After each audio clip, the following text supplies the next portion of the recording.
folks, be aware.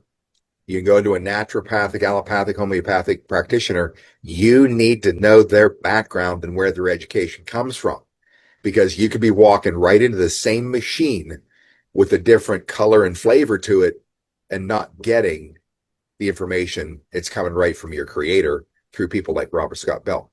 Does that make sense to you, Robert? Dude, resonating like a homeopathic remedy. It's like beautifully said. This is a spiritual crisis.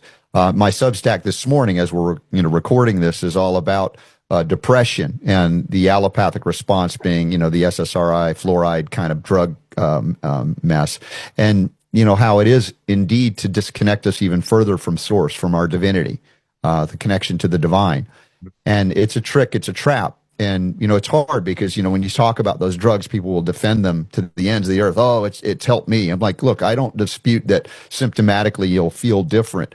But the reality is, and the danger is, of course, when you start messing with those things up or down, as far as shifting how you're doing them, most of the suicidal, homicidal ideations and behaviors are coming at that point because there's no scientific validation for the use of those drugs. There's no independent blood test, urine test, hair analysis, any kind of test that's objective to tell you have a deficiency of serotonin in your brain, for instance.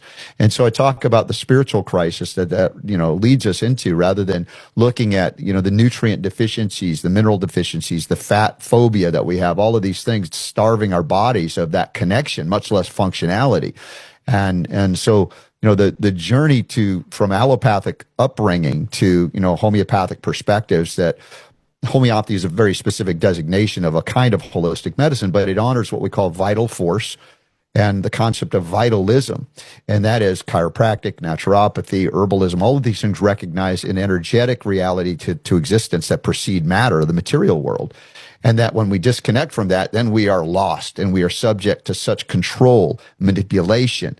We're very vulnerable at that point. But when we reconnect to the divine, to the spirit, to, however you can call it anything you want, suddenly the life force comes back, bubbles through. And then you realize, as I think you intimated, you don't have to fight head on these powerful battles against money, power, control. You simply withdraw consent and mean it, because you're no longer tethered in a matrix-like fashion, supplying them with the energy to enslave you.